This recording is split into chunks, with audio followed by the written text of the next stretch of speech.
الحمد للہ رب العالمین والصلاة والسلام علی سید الانبیاء والمرسلین والعاقبۃ للمتقین۔ محترم حاضرین مسجد اور عزیز بچوں، السلام علیکم ورحمۃ اللہ وبرکاتہ۔ اعوذ باللہ من الشیطان الرجیم، بسم اللہ الرحمن الرحیم۔ واصبر علی ما اصابک، صدق اللہ العظیم۔ وقال اللہ تعالی بسم اللہ الرحمن الرحیم، فاصبر لحکم ربک ولا تطع منهم اثما او کفورا۔ وقال اللہ تعالی وَأَمَّا مَنْ خَافَ مَقَامَ رَبِّهِ وَنَهَى النَّفْسَ عَنِ الْهَوَىٰ، صدق اللہ العظیم۔ رب اشرح لي صدری ويسر لي امری واحلل عقدۃ من لسانی یفقهوا قولی۔ اللهم علمنا رشدنا واعذنا من شرور انفسنا، آمین یا رب العالمین۔ اللهم صل علی محمد وعلى آل محمد كما صليت على ابراہیم وعلى آل ابراہیم انك حمید مجید۔ اللهم بارک علی محمد وعلى آل محمد كما بارکت علی ابراہیم وعلى آل ابراہیم انك حمید مجید۔ سب سے پہلے گزارش اسلامی طریقے سے مجلس میں بیٹھنے کے آداب یہ ہیں کہ جو پہلے آئیں پھر وہ آگے آ کے بیٹھ جائیں، تاکہ بعد میں آنے والوں کو کندھا نہ پھیلانا پڑے۔ تو گزارش ہے جو پہلے آ چکے ہیں وہ اگلی صفوں کو پہلے پر کر لیں تاکہ بعد میں آنے والوں کو تکلیف نہ ہو۔ پچھلے ہفتے صبر کے موضوع پر بات چیت رکھی گئی تھی آپ کے سامنے، کیونکہ ہمارے یہاں اردو زبان بولنے والے سمجھنے والوں کی ایک پرابلم یہ ہے کہ انہوں نے قرآن کو عربی کے بجائے اردو سے سمجھا ہے، اور ہم نے ایک ظلم یہ بھی کیا کہ عربی جو بے انتہا وسیع زبان تھی، جس کے الفاظ کے معنی بے انتہا تھے، ہم نے اردو میں ان کو ایک مخصوص انداز سے بولنا شروع کرا اور پھر قرآن کو بھی اسی انداز سے پڑھنا شروع کر دیا۔ تو ان میں سے ایک لفظ صبر ہے کہ جو ہمارے یہاں عام طور پر تب استعمال ہوتا ہے کہ جب ہم پہ کوئی ظلم کرے اور میں کچھ کر نہ سکوں تو میں صبر کرتا ہوں، کچھ کر سکوں تو پھر میں صبر نہیں کرتا، پھر میں عمل کرتا ہوں۔ اگر میرے پاس گن ہے اور سامنے والا کمزور ہے، وہ مجھ پہ کچھ کرے گا تو میں گولی مار دوں گا اس کو۔ ہاں، اگر سامنے والا بہادر ہے اور اس کے پاس گن ہے تو پھر میں صبر کروں گا۔ یہ ہمارے صبر کا ترجمہ ہے۔ تو ہم نے قرآن میں جہاں بھی 213 آیات کے اندر صبر کا لفظ آیا ہے، ہم نے شاید اسی معنوں میں سمجھا ہے کہ تکلیف برداشت کرنے کا نام اور کچھ نہ کرنے کا نام صبر ہے۔ تو اسی لیے موضوع شروع کیا گیا تھا، کیونکہ اس کا آگے ربط ہمارے موضوعات سے چلے گا جو کہ بعد میں آئیں گے انشاءاللہ، کہ ایک صبر کے معنی تو یہ ہے کہ تکلیف پہنچے تو انسان اس پہ صبر کرے، اور تکلیف کئی قسم کی ہو سکتی ہے، وہ معاشی بھی ہو سکتی ہے، وہ جسمانی بھی ہو سکتی ہے، وہ کسی قسم کی تکلیف ہو، یا کوئی ظلم کر رہی ہے حکومت تو اس پر بھی صبر کرنا۔ لیکن باقی دو جو معنی ہیں جو قرآن میں اور حدیث کے اندر آئے ہیں، کہ ایک صبر یہ ہے کہ اللہ تعالیٰ نے جو مجھے کام کرنے کو کہے ہیں ان کو کرنے کے لیے اپنے نفس کو آمادہ کرنا، برادری سے لڑنا، اور اگر وہ کچھ ریٹیلیٹ کرے تو اس پہ صبر کرنا۔ کام تو میں نے کرنا ہے جو اللہ نے کہا ہے، اب اس کے لیے مجھے صبر کرنا پڑے گا تاکہ آگے والا اگر کوئی نیگیٹو کامنٹ مجھ پہ پاس کرے تو میں ریٹیلیٹ نہ کروں، اس پہ صبر کروں۔ اور تیسرے معنی یہ تھے کہ جن کاموں کو اللہ نے منع کیا ہے وہ نہیں کرنا ہے، تو اپنے نفس کو صبر کروانے کی عادت ڈالنی ہے کہ نہیں، جو کام اللہ نے منع کر دیے ہیں وہ مجھے نہیں کرنے۔ تو یہ ہے صبر کے وہ تین معنی کہ جو ہمیں ذہن میں بھی رہنے چاہیے، اور خاص میں دو معنی، کیونکہ ہماری یہ جو بات کے دو معنی ہیں، نیک کاموں کے لیے صبر کرنا اور برے کاموں پر صبر کرنا، ان کو نہ کرنے کے لیے، یہ وہ معنی ہیں۔ اب اللہ تعالیٰ نے ظاہر اتنی بڑی بات ہے کہ اس کو 213 آیات میں استعمال کیا ہے، تو اگر کوئی بہت بڑی کام کرنے کا ہے تو اس کے انعامات بھی تو پھر ہوں گے نا۔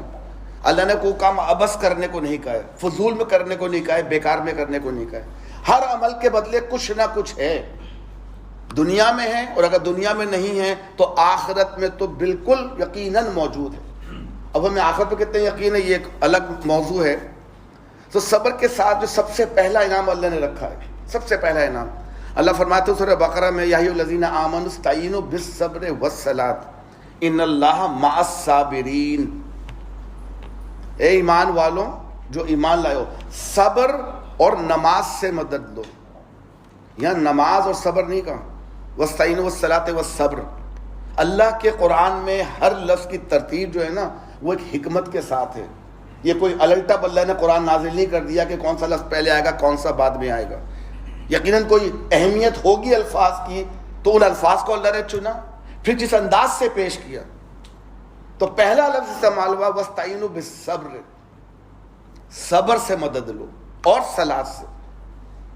نماز خود انہا لکبیرۃ، قرآن نے خود کہا ہے انہا لکبیرۃ، نماز پڑھنا بہت مشکل کام ہے، الا علی الخاشعین، ہاں جو اللہ سے ڈرنے والے ہیں، اللہ کی محبت میں اتنے گرفتار ہے کہ اللہ کی ذرا سے بھی ناراضگی کا خوف رہتا ہو، ان کے لیے نماز مشکل نہیں ہے. تو نماز پڑھنے کے لیے بھی صبر ہی کرنا پڑتا ہے. کون صبح اٹھے 5 بجے 5:30 بجے؟ کون دوپہر کو جاب چھوڑ کے، میٹنگ چھوڑ کے، کوئی پروگرام چھوڑ کے جائے؟ عصر کے وقت نیند بہت لوگوں کو آتی ہے، مجھے خود بہت آتی ہے نیند. اب کون نیند چھوڑ کے جائے؟ مغرب عشاء آسان ہے، سارے کام ہو چکے، اب کرنے کو کچھ نہیں ہے، ہاں جی نماز پڑھے جا کے جماعت کے ساتھ. تو اس کے لیے بھی صبر کرنا. تو وَاسْتَعِینُوا بِالصَّلَاةِ، پہلے صبر سے مدد لو اور نماز سے مدد لو. اب اللہ یہ بھی تو کہتا تھا ان اللہ مع المصلین، ان اللہ مع الصابرین. تو سب سے پہلا صبر کا انعام ہے اللہ آپ کے ساتھ ہو جاتا ہے. ان اللہ مع الصابرین، یہ سب سے پہلا انعام ہے جو قرآن میں کئی جگہ استعمال ہوا ہے کہ تم صبر کرو اللہ تمہارے ساتھ ہوگا انشاءاللہ. دوسرا انعام جس میں لفظ میں آیا ہے وَاسْتَعِینُوا بِالصَّبْرِ وَالصَّلَاةِ وَإِنَّهَا لَكَبِیرَةٌ إِلَّا عَلَى الْخَاشِعِینَ، کہ صبر اور نماز سے مدد لو. یہاں بھی پہلے صبر ہی آیا ہے، اور پھر وہی لفظ ہے یہ جو کام کرنے والا ہے، صبر، نماز اور صبر دونوں، یہ صرف ان کے لیے آسان ہے جو اللہ سے ڈرنے والے ہیں، اللہ کا خوف کرنے والے ہیں. جیسے میں آپ کے کام نے کہا کہ یہ بہت بڑا لفظ ہے، یہ بہت بڑی کام ہے، اللہ نے خود اس کے لیے کہا ہے کہ یہ صفت نصیب نہیں ہوتی. اللہ تعالیٰ نے سورہ حامیم سجدہ میں کچھ صفات گنوائی ہیں مومنوں کی کہ یہ مومن کو کام کرنے چاہیے، یہ اس کے کرنے کے کام ہیں. اس کے بعد اللہ فرماتا ہے یہ صفت نصیب نہیں ہوتی، یہ کام کرنے کی توفیق نہیں ہوتی مگر ان لوگوں کو جو صبر کرتے ہیں. کچھ بے انتہا سورہ مومنین کے اندر بھی جو آیات بیان کی گئی ہیں، وہی جگہ سورہ بنی اسرائیل میں جو 14 اصول بیان کیے گئے، یہ تمام مسلمانوں کے کرنے کے کام ہیں. لیکن یہ کرنے کے لیے سب سے پہلا ہتھیار جو ہمیں چاہیے، پہلی قوت جو چاہیے وہ صبر ہے. تبھی اللہ نے کہا کہ یہ صفت نصیب نہیں ہوتی مگر ان لوگوں کو جو صبر کرتے ہیں، اور یہ مقام حاصل نہیں ہوتا ان کا جو بڑے نصیبے والے ہیں. تو صبر کرنے والے کوئی چھوٹے موٹے لوگ نہیں ہوتے ہیں، یہ بڑے اعلیٰ مقام پر فائز ہوتے ہیں. پھر ایک اور جگہ سورہ شورى میں کہا البتہ جو شخص صبر سے کام لے. آپ کو بار بار قرآن میں جو لفظ نظر آئے گا نا جہاں بہت بڑا کام کرنے کو کہا گیا ہے وہ صبر ہے، کہ یہ جو شخص صبر سے کام لے اور درگزر کرے تو یہ بڑے اولو العزم کاموں میں سے، بہت بڑے کاموں میں سے صبر کرنا. چوتھا انعام دنیا کے امتحان میں کامیابی کا پیمانہ. اللہ فرماتا ہے حسبتم ان تدخلوا الجنۃ، کیا تم نے سمجھ رکھا ہے کہ تم جنت میں چلے جاؤ گے؟ وَلَمَّا يَعْلَمِ اللَّهُ الَّذِينَ جَاهَدُوا، ابھی تو اللہ نے یہ جانا ہی نہیں کہ تم میں سے کون ہیں جاہدو جو جد و جہد کرنے والے ہیں، منکم وَيَعْلَمَ الصَّابِرِينَ، اور کون ہے تم میں سے جو صبر کرنے والے. ابھی جہاد کا لفظ ہونے کہ پستول اٹھایا جا کے لڑنا شروع کر دیا، وہ جہاد کا اعلیٰ ترین مقام ہے، اعلیٰ ترین. اور سب سے چھوٹا کام جہاد جو کیا ہے درجے کے اندر ہر اس کام سے ہٹ جانا یا رک جانا کہ جو آپ کو اللہ کے دور کر دے یا اللہ کی ناراضگی کا سبب بنے. تو اللہ فرماتا ہے کہ اللہ 2 پیمانوں پہ انسان کو جانے گا کہ وہ جد و جہد کتنی کرتا ہے اور صبر کتنا کرتا ہے. آپ دیکھیں کہ تمام آیت میں آپ کو کوئی عبادت کا لفظ نہیں ملے گا. کون حج کرتا ہے، کون زکوٰۃ دیتا ہے، کون نماز پڑھتا ہے، وہ بہت بڑے کام ہیں. ان 2 کاموں کے لیے باقی چیزیں رکھی گئی ہیں. نماز پڑھنے کے لیے کتنا صبر کرنا پڑتا ہے نا، زکوٰۃ دینے کے لیے، یہ تو زکوٰۃ ہے ہی غریب کے اوپر، تو غریب کا تو مسئلہ نہیں ہے، لیکن جس کے اربوں کے بینک بیلنس ہیں اس کے لیے چند لاکھ نکالنا کیا بات ہوتی ہوگی وہ جانتا ہے. ہاں اگر اللہ سے ڈرنے والا تو خوشی خوشی نکالے گا، ورنہ بھی ہیلے بہانے ڈھونڈتا ہے. کتنے لوگ ہیں سب کے نام 7.5 تولے 7.5 تولے کر دوں تاکہ سب پہ معاف ہو جائے زکوٰۃ. ایسے بھی موجود ہے ماشاءاللہ. کوئی ایسے طریقے ڈھونڈے جائیں کہ میرے مال پہ زکوٰۃ نہ لگے. اور حج تو ہے ہی صبر کا امتحان. حج کچھ نہیں ہے سوائے صبر کے. جو حج کر چکے ہیں ان کو اچھی طرح اندازہ ہوگا کہ جو حج ہے وہ سوائے صبر کے کچھ نہیں.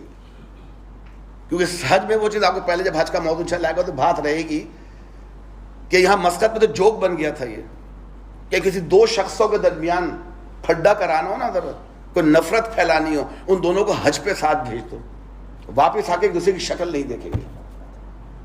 تو آپ جو حج پہ جا چکے ماشاءاللہ سارے وہ ہنگامے، وہ جھگڑے، یہ میری سیٹ ہے وہ تیری سیٹ ہے، مجھے کھانے کو نہیں ملا، اس کو کھانے کو نہیں ملا، مجھے یہ نہیں ملا، پورے حج اسی میں خرچ ہو جاتا ہے. فکر اس بات کی کون سی سیٹ پہ لی, کہاں بیٹھا تھا, کہاں نہیں بیٹھا تھا. تو حج تو ہے ہی صبر کا نام. لیکن آپ کو ان تمام مقامات جو گنا رہا ہوں, آپ کو کوئی عبادت کا لفظ نہیں ملے گا. اور ہمارا سارا زور عبادت پہ ہوتا ہے, صبر پہ نہیں ہوتا ہے. تو اللہ فرماتا ہے 2 پیمانے, تم میں سے کس نے جہاد کیا ہے اور کون ہے جو صبر کرنے والے ہیں. پھر سب کا صبر کا سب سے بڑا پھل 5واں جو انعام ہے, ان الذین قالوا ربنا اللہ ثم استقاموا تتنزل علیہم الملائکۃ الا تخافوا ولا تحزنوا وابشروا بالجنۃ التی کنتم توعدون. اللہ تعالیٰ فرماتا ہے ان کے لیے جن لوگوں نے کہا کہ ہمارا رب اللہ ہے اور پھر اس پہ ثابت قدم رہے. یہ ثابت قدم رہنا صبر ہے, کہ جو کہہ دیا وہ کہہ دیا, اللہ کو مان لیا تو مان لیا.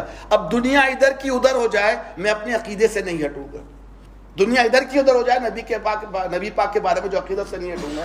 تو جو استقامت کے ساتھ ڈٹے رہے, یقیناً ان پہ فرشتے نازل ہوتے ہیں اور ان سے کہتے ہیں نہ ڈرو نہ غم کرو, خوش ہو جاؤ جنت کی بشارت سے جس کا تم سے وعدہ کیا گیا. یہ جنت میں جانے کے بعد کا ذکر ہوگا کہ جب وہ صبر کی بنیاد پہ جو ڈٹے رہے اپنے ایمان کے اوپر, اپنے عقیدوں کے اوپر, اللہ کے دین کو قائم کرنے کے لیے ڈٹے رہے, ان کے لیے انعامات کا سلسلہ, ان میں ایک جنت کی بشارت ہے.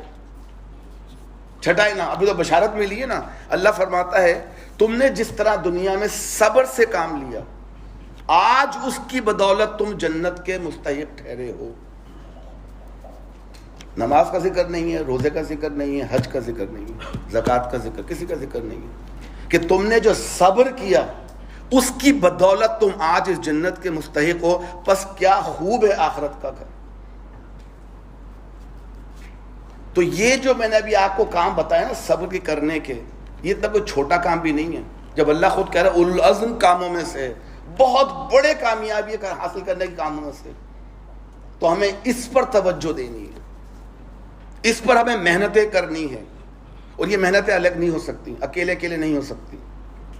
تبھی جو حضور کے زمانے بھی جو وہ تھا کہ حلقے بنتے تھے, صحابہ حضور کے پاس آ کے بیٹھتے کیوں تھے؟ ظاہر حضور تو منبع تھے نا, وہ تو سورس تھے دین کا, تو ان کے پاس تو آ کے سیکھنا ہوتا تھا. آپ صلی اللہ علیہ وسلم کے دنیا میں چلے جانے کے بعد صحابہ جمع ہوتے تھے دوسرے کے پاس, گروپ بنا کے بیٹھتے تھے, باتیں ہوتی تھی. حضرت ابو ہریرہ جو فقراء صحابہ میں سے ہیں, فقیر صحابی, ساری عمر صفہ کے چبوترے پہ پڑے رہے. کسی نے کھانے کو دے دیا تو دے دیا, کام وہ کر نہیں سکتے تھے, کام ان کو ملتا بھی نہیں تھا. لیکن انہوں نے جو کام کیا کہ جیسی حضور مسجد سے نکلتے یا اپنے گھر سے نکلتے, حضور کا سایہ بن جاتے تھے وہ, اور قریت قریت کے سوال پوچھتے تھے کہ میرے ایمان لانے سے پہلے آپ نے کیا کیا کیا. ایک ضمن بات تو ہمارے لوگ بڑا اعتراض کرتے ہیں جو منکرین حدیث ہے, وہ آپ کو شاید جملہ کہیں گے تو آپ کو یاد ہونا چاہیے بات. وہ کہتے ہیں کہ بڑی حیرت کی بات ہے, ابو ہریرہ 7ویں ہجری میں ایمان لے کر آئے آپ صلی اللہ علیہ وسلم کے وصال سے 3 سال پہلے, اور وہ حدیث بیان کر رہے ہیں غار حرا کی. وہ تو مسلمان ہی نہیں ہوئے تھے, نہ وہ مکہ میں تھے, انہیں کیسے معلوم ہو گیا؟ اچھا وہ ایسے انداز سے جمع کر کے بات کریں گے, آپ سوچ پڑ جائیں گے یار بات تو صحیح کہہ رہے ہیں.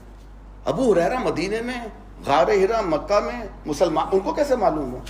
پھر وہ 4-5 مثالیں اور لے کر آئیں گے, اور آپ سوچے پڑ جائیں گے واقعی میں یہ کچھ گھپلا ہے.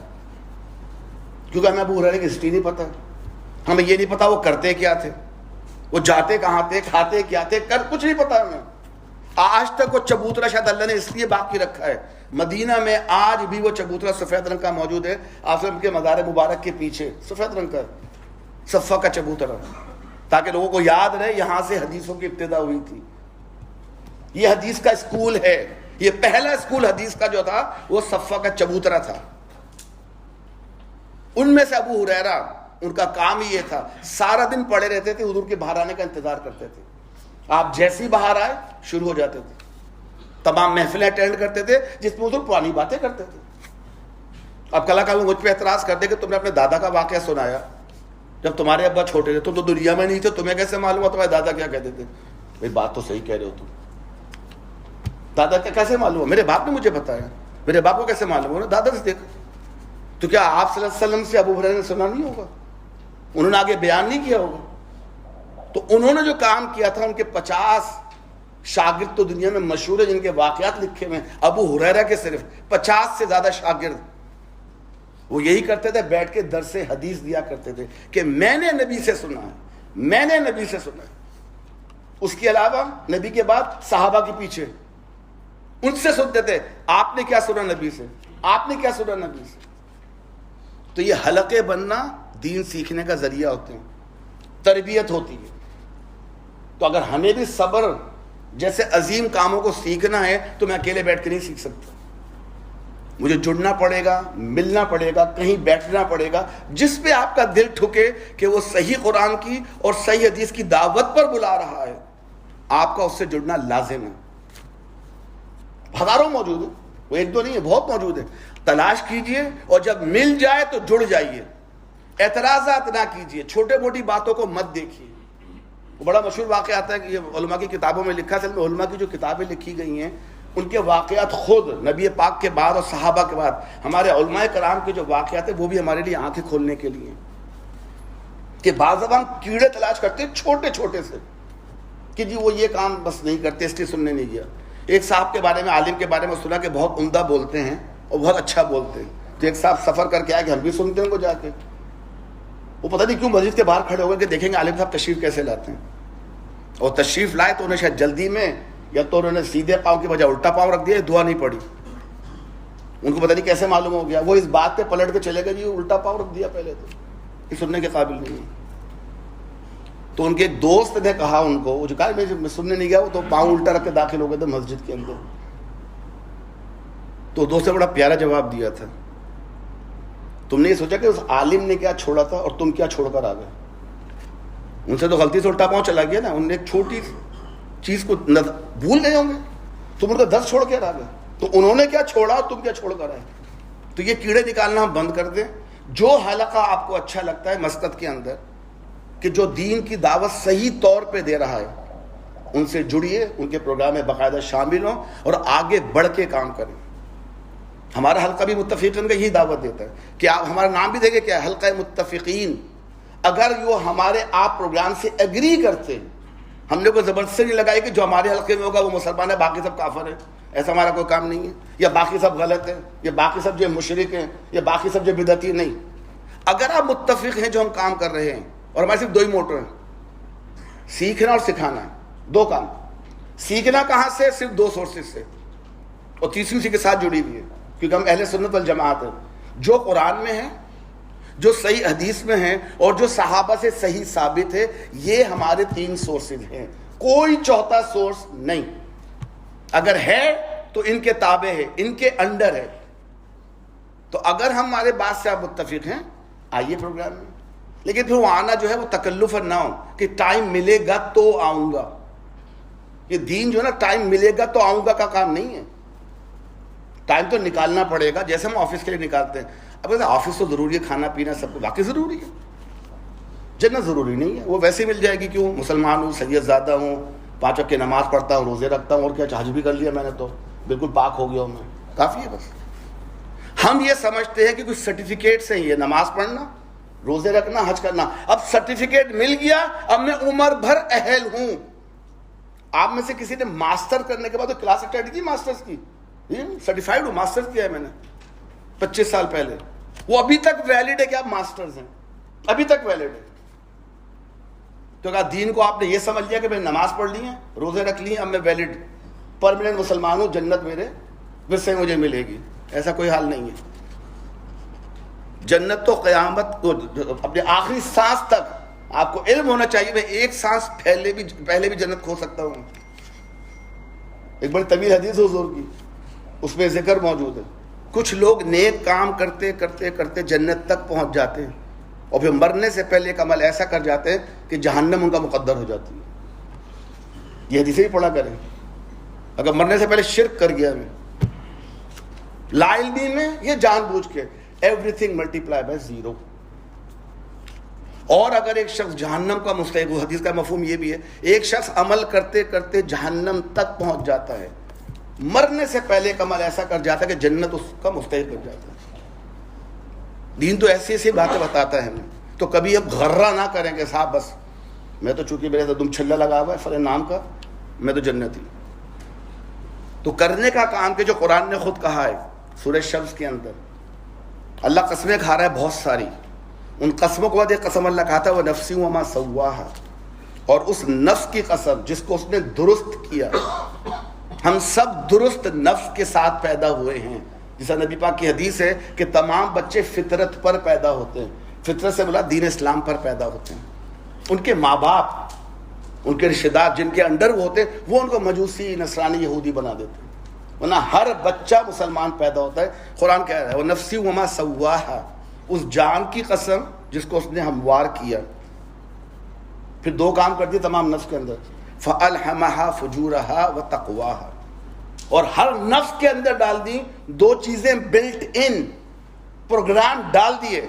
کون سے؟ یہ راستہ نیکی کا ہے، یہ راستہ برائی کا ہے۔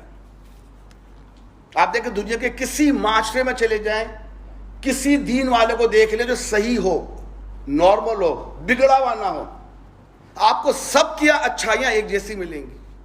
آپ کو دنیا میں شاید ہی کوئی شخص ملے جو کہے کہ جھوٹ بولنا اچھی بات ہے، کوئی شخص یہ لگے بگڑا ہوا ہو، اور سب کہیں گے سچ بولنا اچھی بات ہے۔ یہ کیوں بتا رہا ہے؟ یہ اللہ بتا رہا ہے، فَعَلَمَهَا فُجُورَهَا وَتَقْوَاهَا۔ چوری کرنا سب کو معلوم ہے برا کام ہے، دھوکہ دینا، یہ وہ تمام جو فطرت کے کام ہیں، اللہ نے جو کہا کہ میں نے فطرت کے اندر ڈال دیا ہے۔ تمام انسان اس تمیز کے ساتھ پیدا ہوتے ہیں، اس ڈفرینسیشن کے ساتھ پیدا ہوتے ہیں، اچھا کام کیا ہے، برا کام کیا ہے۔ لیکن پھر ہوتا کیا ہے، 17-18 سال تک تو بچے کنٹرول میں ہوتے ہیں ماں باپ کے، تو سب تو بچے غلطی بھی کرے تو برا لکھا نہیں جاتا، ابھی شعور کو نہیں پہنچے ہیں۔ ابھی ان کے ماں باپ کا کام ہے کہ بچپن سے لے کے شعور پہنچنے تک وہ تربیت کس طرح کرتے ہیں، ان کی اٹھان کیسے کرتے ہیں، کس چیز کی فکر زیادہ کرتے ہیں، کس کی کم کرتے ہیں، تو ماں باپ پر ہے نا۔ جیسے ماں باپ تربیت کریں گے بچہ ویسا ہی نکلے گا، الا ماشاء اللہ، باقی پھر اللہ کے فیصلے ہیں۔ حضرت نوح علیہ السلام نے کوئی غلطی نہیں بھی تھی معاذ اللہ، ان سے کوئی کمی نہیں رہی تھی اولاد کی تربیت کرنے میں۔ حضرت لوط علیہ السلام کو کمی نہیں بھی تھی، انہوں نے کسی قسم کی جو ہے وہ بے اطلاعی نہیں برتی تھی کہ بیوی کی تربیت نہیں کر سکے، لیکن اللہ کو نہیں مانا۔ لیکن کسی برے کاموں میں نہیں تھے، یہ مت سمجھے معاذ اللہ کہ لوط علیہ السلام کی بیوی جو تھی معاذ اللہ کوئی وہ بدکار تھی، نہیں، اللہ کو نہیں مانا، یا اللہ کے حقوق کو نہیں مانا۔ نبی کی بیوی ہیں، نوح علیہ السلام نے باپ کو نہیں مانا، ابراہیم صاحب کے والد نے نہیں مانا، تو معلوم تربیت میں کمی نہیں، واقعی اللہ کے فیصلے، لیکن شعور تک تربیت تو کرنی ہے نا۔ تو تربیت کیسے کرنی ہے؟ قرآن کہتا ہے قد افلح من زکاہا، کامیاب ہو گیا جس نے اپنی روح کو یا نفس کو پاک کر لیا، اس کی تربیت میں لگا رہا کہ اچھے کام کیا ہیں، برے کاموں سے کیسے بچنا ہے۔ تو قد افلح من زکاہا، کامیاب تو وہ ہوگا جو نفس اس کو اللہ نے دیا تھا اس کے لیے کام کرتا رہے اپنی آخری سانس تک اور آخری حد تک، لوور لیول پہ نہیں۔ پھر اللہ یہ بھی فرماتا ہے وقت خوابہ من دساہا، اور بے شک وہ غارت ہوا، وہ تباہ ہوا کہ جس نے اس کو آلودہ کر لیا، جس نے اس کو کوشش نہیں کی۔ تو ہمیں صبر کے لیے پھر ایسے لوگوں کا دامن تھامنا ہوگا جو دین پہ چلنے والے ہیں، سیکھنا ہوگا، اور سیکھ کر بیٹھنا نہیں ہے۔ پھر جو چیز سیکھ لی ہے، سب سے پہلے جو میرے قریب ہیں وہ سرکل بنتے ہیں، پھر جو سب سے پہلے میرے قریب ہیں ان کو بتانا ہے، اور صرف بتانا نہیں ہے، ان کو سکھانا ہے، ان کی تربیت کرنی ہے۔ اگر میں چھوٹا ہوں تو تمیز کے ساتھ، بڑا ہوں تو مجھ پہ احکامات بھی ہیں، وہ سکھانا بھی ہے۔ تو سیکھنا سکھانے کا عمل عمر بھر چلے گا۔ یہ جو میں نے موضوع شروع کیا تھا، ہمارا جو موضوع اصل میں شروع ہوا تھا کہ ہم انسان کے جو زندگی کے گوشے ہیں نا اس پہ بات کریں گے، عقائد، عبادات، پھر ہمارے رسومات۔ تو آپ نے عقائد کی بات سن لی، آپ نے جو ہے وہ عبادت کے بارے میں بات سن لی۔ اب جو تیسرا موضوع ہمارا آ رہا ہے نا، سب سے زیادہ اسلام نے جو چوٹ کھائی ہے آج، اور سب سے زیادہ جو ہم غلط کاموں میں گرفتار ہیں، وہ رسومات ہیں۔ نماز کو کچھ کر نہیں سکتے، نماز اسی طرح پڑھی جائے گی جس طرح پڑھنی ہے۔ دنیا کا کوئی مسلمانوں کا فرقہ اٹھا لے، کوئی بھی جو نماز پڑھتا ہو، کوئی ایک فرقہ بتا دے کہ نماز کی تعداد کے بارے میں اختلاف ہو، ترتیب میں اختلاف ہو، اس کے اندر پڑھنے والی چیز میں اختلاف ہو، اور وقت پہ اختلاف ہو، لا کے دکھا دے کوئی ایک۔ وہ تو بڑی مستحکم ہے نا. روزے کے بارے میں دیکھ لیجیے, حج کے بارے میں دیکھ لیں, تمام مسالک آتے کہ نہیں آتے ہیں. اسلام کے جتنے فرقے ہیں سارے حج کرنے مکہ ہی آتے ہیں نا, کوئی کہیں اور تو نہیں جاتا. کس طرح سنا کہ میرا حج جو ہے وہ عراق میں ہوتا ہے یا ایران میں ہوتا ہے؟ نہیں, وہ مکہ میں ہوگا. کوئی 5 جگہ 5 دن گزارنا ہے, عرفات میں ہوگا, مزدلفہ میں ہوگا اور مینا میں ہوگا. حج مدینے میں بھی نہیں ہوتا. رمضان کے ٹائم میں 5-6 منٹ کا فرق ہو سکتا ہے, کوئی بڑی بات نہیں ہے, لیکن ساروں نے فجر پہ کھول کے بند کر کے مغرب پہ کھولنا. لیکن تمام فرقے جو الگ ہیں وہ رسومات میں ہیں, اور ان رسومات کو ہٹانا, ان کو اسلامی کرنا, یہ ہے وہ بڑے کام جن پہ صبر کرنا. آپ کچھ کہہ کے تو دیکھیں گھر میں ذرا کہ یہ کام صحیح نہیں ہے, پھر دیکھیں کیسے پیارے پیارے جملے آپ کو سننے کو ملیں گے. اور اگر آپ اسے جامد ہو جائیں گے تو کیسے آپ کو کاٹا جائے گا آہستہ آہستہ کہ نہیں صاحب یہ. اس لیے میں صبر کا موضوع پہلے رکھا تھا کہ اس کو بھی سمجھ لیں اچھی طرح. یہ چھوٹا موٹا کام نہیں ہے صبر کرنا. اور صبر کرنا وہ نہیں کہ ابا نے کچھ کہہ دیا, چاچا نے کہہ دیا, ماما نہیں. نیک کاموں پر تبلیغ کرنا اور اس کے جواب میں کچھ سننا. وتواصوا بالحق وتواصوا بالصبر. آپ ذرا حق کی تلقین تو کر کے دیکھیں, پھر پتہ چلے گا اللہ مع الصابرین کے معنی کیا ہیں اور صبر ہے کیا چیز. جو تانے سننے کو ملیں گے, اور خاص طور پہ ان لوگوں کو جن کی پچھلی زندگی جہالت میں گزری, غلط گزری ان کی, اللہ نے توفیق دی, نیک ہو گئے, اب وہ نیک کام کرنے کی کوشش کر رہے ہیں تو لوگ حال نہیں دیکھ رہے ہیں, ماضی کے تانے دے رہے ہیں. کل تک تو ماشاءاللہ آپ بھی, آج ہم کرتے ہوئے برے لگ رہے ہیں, خود کر لیے سارے کام, تو ہم بھی آپ کی ایج پہ صحیح ہو جائیں گے. یہ جملے میں نے سنے کہ آپ تو بڑا گھوم پھر کر دنیا آگے نا, آپ نے سب کچھ دیکھ لیا کر لیا, اب صحیح ہو گئے, ہم بھی ہو جائیں گے. تو میں نے کہا مجھے گارنٹی دے دیں, میں آپ کی گارنٹی لے لیتا ہوں اللہ سے. آپ مجھے گارنٹی دیں کہ آپ صحیح ہو جائیں گے, میں اللہ سے پچھلے گناہ معاف کرانے کی گارنٹی میں آپ کی لے لیتا ہوں. وہ گارنٹی آج تک کسی نے دی نہیں. کوئی گارنٹی ہے کہ میں صحیح ہو جاؤں گا؟ تو یہ کیا کہ جی آپ تھے تو ہو گئے تو بھائی آپ مجھے گارنٹی دے دیں. گارنٹی تو کسی کی نہیں ہے, اس سے پہلے ہی مر گئے تو صبر تو کرنا پڑے گا. تو جو دعوت سے منسلک ہے ان سب کو اچھی طرح اندازہ صبر کسے کہتے ہیں. غصہ بھی بعض دفعہ آتا ہے, لیکن نہیں, منہ خاموش. وہ جو کہہ دیا انہوں نے کہہ دیا, آپ نے جو کرنا ہے وہ کرنا ہے. اور رسومات میں بگاڑ کی وجہ کیا ہے؟ ہم نے 3 سورسز کو پیچھے کر دیا ہے.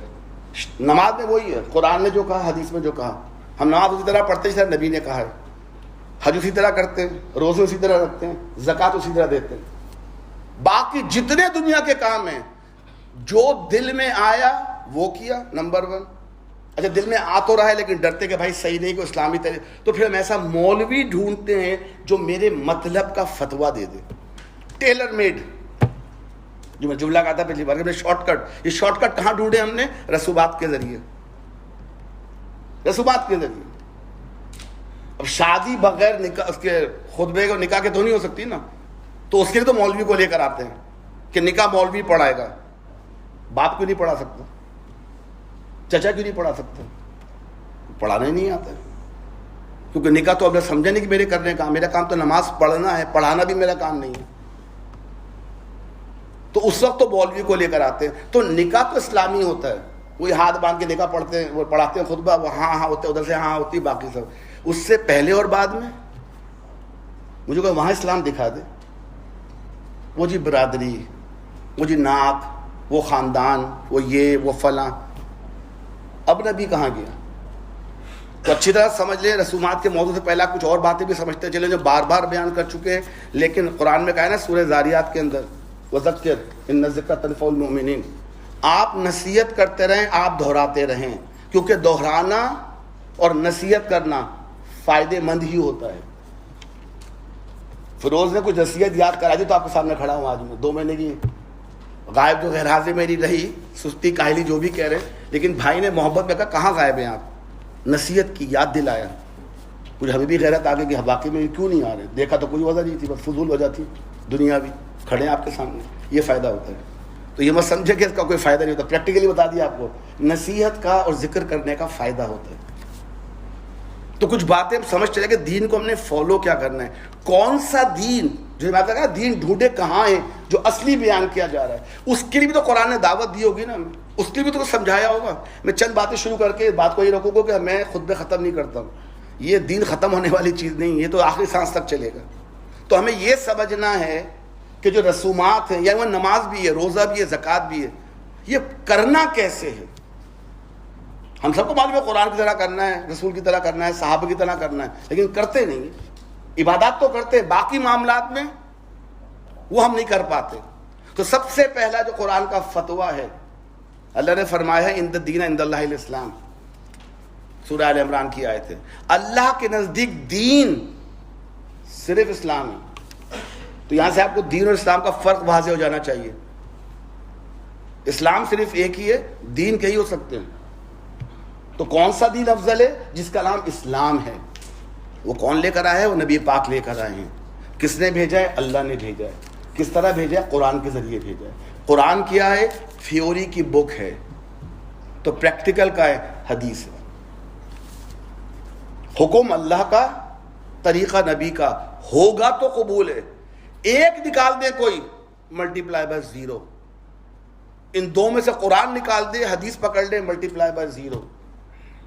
قرآن کو رکھ کے حدیث کو نکال دے، ملٹیپلائی بائی 0. لیکن وہ دو کیا سمجھیں گے؟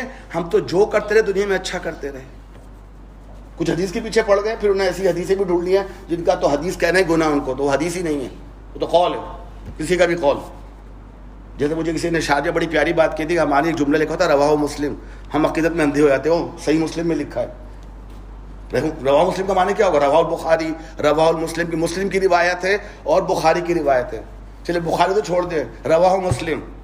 آپ سارے مسلم ہیں تو آپ نے جملہ کہہ دیا، لکھ دوں رواہ مسلم. مسلم نے کہا آپ بھی مسلم، میں بھی مسلم، رواہ مسلم. ہم اسی میں اندھے ہو جاتے ہیں. اچھا وہ الحدیث، بعد میں تو لکھا تھا الحدیث. الحدیث کے معنی دا ماڈرن، عربی میں ماڈرن بیکری، مغبط الحدیث. آپ بتائیں نا کس کتاب میں ہے، کس چیپٹر میں ہے، حدیث کا نمبر کیا ہے، تو پتہ چلے گا نا. تو دین صرف اسلام ہے.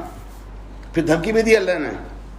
اب یہ کیا لوگ اللہ کا اطاعت کا طریقہ، افغیر دین اللہ یبغون، دین اللہ یبغون، کیا اللہ کی اطاعت کا طریقہ چھوڑ کر کوئی اور طریقہ ڈھونڈنا چاہتے ہیں؟ حالانکہ آسمان و زمین کی ساری چیزیں دل چاہے نہ چاہے چاروں چار اللہ کی ہی تابع فرمان ہیں اور سب کو اس کی طرف پلٹنا ہے. دین تو وہ قبول ہوگا جو اللہ نے بھیجا ہے، اسی طریقے سے ہوگا جس طرح نبی نے بتایا ہے. اور اگر نہیں کرو گے وَمَن يَبْتَغِ غَيْرَ الْإِسْلَامِ دِينًا فَلَا يُقْبَلَ مِنْهُ، اگر کوئی دین کو چھوڑ کے کوئی اور طریقہ اختیار کرنا چاہے، اس کا طریقہ ہرگز قبول نہیں کیا جائے گا اور آخرت میں وہ ناکام و نامراد رہے گا. پھر اللہ فرماتا ہے اے لوگوں، یہ دین پہ چلنا آسان نہیں ہے. یہ کوئی سرٹیفکیٹ نہیں ہے کہ فلاں فلاں فلاں کام کر لیے تم کامیاب، now you're okay to do whatever you want to do. اللہ فرماتا ہے یا الذین آمنوا اتقوا اللہ حق تقاتہ، اے لوگوں جو ایمان لائے ہو اس سے ڈرو جیسا کہ ڈرنے کا حق ہے. ولا تموتن الا وانتم مسلمون، اور دیکھو تمہیں صرف اس حالت میں موت آئے کہ تم مسلم ہو، سر جھکائے ہوئے اللہ کے احکام کے سامنے. یہ مسلم کو ٹائٹل نہیں ہے، it's a condition. It's not a title, it's a condition. The moment we open our eyes, ہم جیسی آنکھ کھولتے ہیں اور رات کو جب آنکھ بند کرتے ہیں، اس پورے ٹائم میں in which condition we are, that's call Islam. It's not who we are, ہم کون ہیں یہ ڈزنٹ میٹر، ہم کرتے کیا ہیں. انہیں دیکھا جائے تو کتنے مسلمان شراب نہیں پیتے دنیا کے اندر. کیا اب ٹائٹل تو اسلام کا ہے نا، مسلمان ہے. پاکستانی پاسپورٹ تو لکھا ہوتا ہے، ہم تو واحد مسلمان ملک ہیں جہاں لکھا ہوتا ہے کہ مسلم ہے کہ غیر مسلم ہے. تو میں وہ تو پاسپورٹ سرٹیفکیٹ ہے کہ مسلمان ہوں، شراب پی رہا ہوں، تو بائی ٹائٹل میں تو مسلمان ہوں. اور مر گیا الا وانتم مسلمون، اللہ مسلمان مراتے دیکھیں پاسپورٹ رات لائے ہوں. تو اللہ ٹائٹل نہیں ہے، کنڈیشن. تم کس کنڈیشن میں مرے تھے؟ اللہ کے باغی تھے کہ اللہ کے فرما بردار تھے؟ یہ ہے جو ہر لمحے ہمیں سوچنا ہے. انشاءاللہ گفتگو جاری رہے گی. اللہ سے دعا کہ جو میں نے باتیں آپ کے سامنے بیان کی ہیں مجھے اس پر عمل کرنے کی توفیق عطا فرمائیں. جو ساتھیاں بیٹھے ہیں ان سب کو بہترین طریقے سے سمجھ کر عمل کرنے کی توفیق عطا فرمائیں. وآخر دعوانا الحمد للہ رب العالمین.